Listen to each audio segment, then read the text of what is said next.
البقرہ آیات 252 تا 253۔ یہ اللہ کی آیتیں ہیں جو ہم تم کو سناتے ہیں ٹھیک ٹھیک، اور بے شک تو پیغمبروں میں سے ہے۔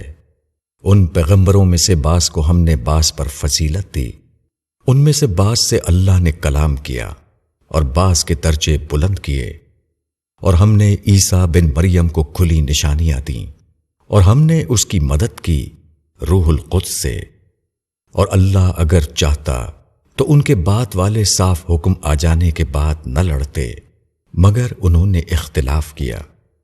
پھر ان میں سے کوئی ایمان لایا اور کسی نے انکار کیا، اور اگر اللہ چاہتا تو وہ نہ لڑتے، مگر اللہ کرتا ہے جو وہ چاہتا ہے۔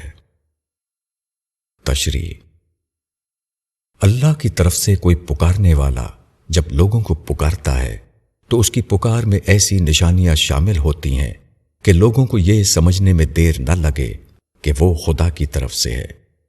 اس کے باوجود لوگ اس کا انکار کر دیتے ہیں، اور یہ انکار کرنے والے سب سے پہلے وہ لوگ ہوتے ہیں جو رسالت کو مانتے چلے آ رہے تھے۔ اس کی وجہ یہ ہے کہ وہ جس رسول کو مان رہے ہوتے ہیں اس کی بعض خصوصیات کی بنا پر وہ اس کو افضلیت کا تصور قائم کر لیتے ہیں۔ وہ سمجھتے ہیں کہ جب ہمارا رسول اتنا افضل ہے اور اس کو ہم مان رہے ہیں تو اب کسی اور کو ماننے کی کیا ضرورت۔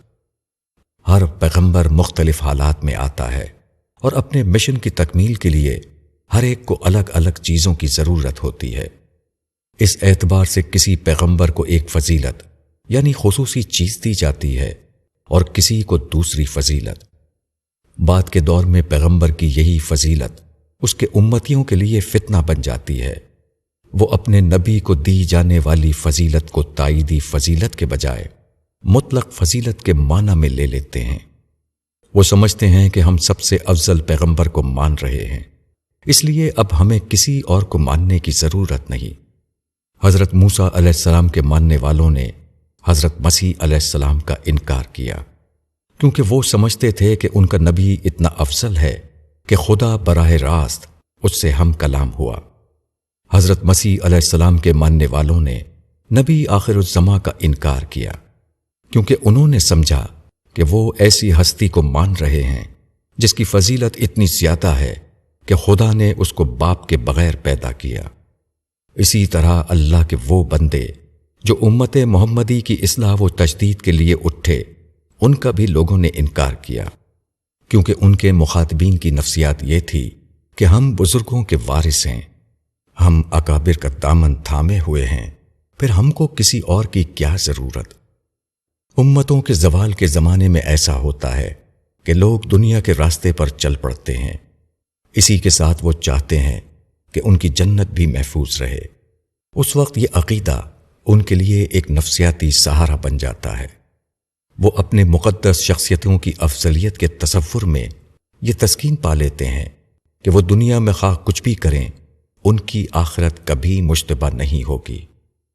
یہی غلط اعتماد ہے جو لوگوں کو اللہ کی طرف بلانے کی مخالفت پر جری بناتا ہے۔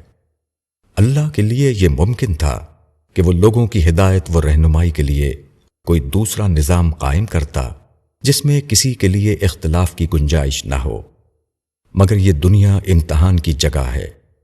یہاں تو اسی بات کی آزمائش ہو رہی ہے کہ آدمی غیب کی حالت میں خدا کو پائے، انسان کی زبان سے بلند ہونے والی خدائی آواز کو پہچانے، ظاہری پردوں سے گزر کر سچائی کو اس کے باطنی روپ میں دیکھ لے۔